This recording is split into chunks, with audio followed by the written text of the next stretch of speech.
kepanggih malih kalian kula Markus Sinatra. Dewasa ini spion begini, sekarang taruhnya gini ya. Atau ada juga yang bulat, ada yang suka taruh ke bawah gini, ada yang ke atas gini. Contoh-contoh terpasangnya seperti ini.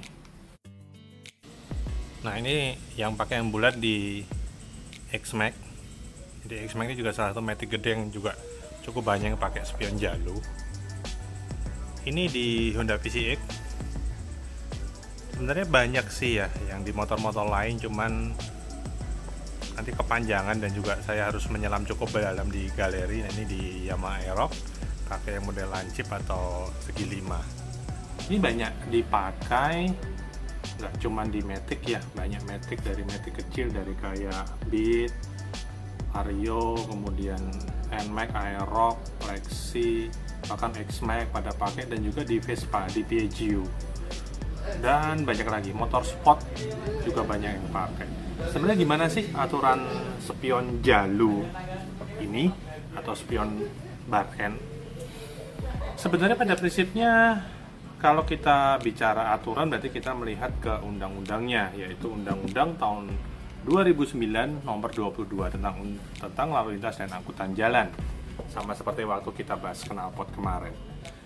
Sebenarnya kalau kita melihat di undang-undangnya, yaitu yang pertama dapat kita temukan di pasal 285. Kalau kalian bisa download undang-undangnya, kalian bisa baca sendiri. Di pasal 285 itu berbunyi, setiap orang yang mengemudikan sepeda motor di jalan yang tidak memenuhi persyaratan teknis dan layak jalan yang meliputi kaca spion, klakson, lampu utama, lampu rem, blablabla, dipidana dengan denda kurungan paling lama 1 bulan atau denda paling banyak Rp250.000. Apakah di sini ada tulisan dilarang spion jalu? Tidak ada.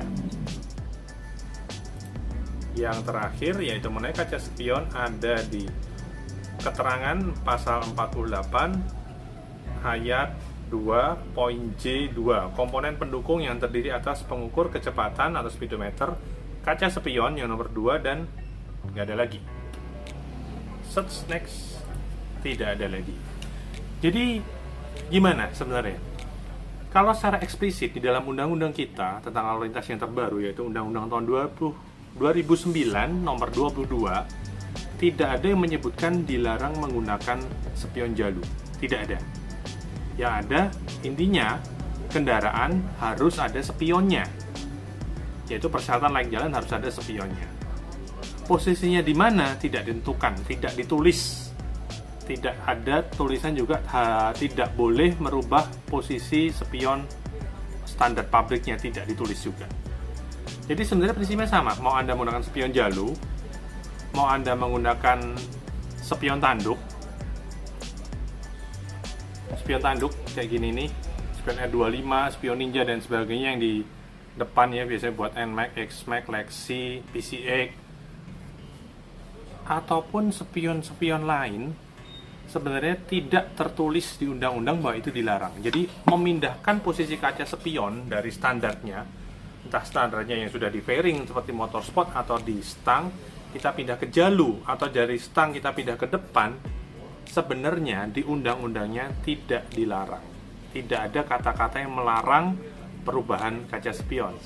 Tapi jika kalian nggak pakai spion, kalian salah, karena undang-undangnya menyebutkan harus ada kaca spion. Tetapi perubahan lokasi kaca spion ini sendiri tidak diatur di undang-undang kita. Begitu. Jadi kalau saya sih prinsipnya, selama itu tidak dikatakan tidak oleh undang-undang di hukum kita, berarti boleh.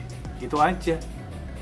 Beda seperti knalpot yang bahasan kemarin. Kalau knalpot itu jelas ada masalah di kebisingan yang diatur di Undang-Undang Lingkungan Hidup. Kali kalau spion ini hanya ada di Undang-Undang Nomor 22 Tahun 2009 ini tentang lalu lintas dan angkutan jalan, tapi tidak ada diatur mengenai perpindahan lokasi atau tempat di mana spion itu ada. Jadi selama spion itu ada, berarti kalian sudah mematuhi undang-undang. Begitu kesimpulannya. Jika ada yang mau ditanyakan, usulan, saran, masukan untuk topik berikutnya, silakan tulis di kolom komentar. Oke? Terima kasih atas kepanggilan kalian kulo Markus Sinatra.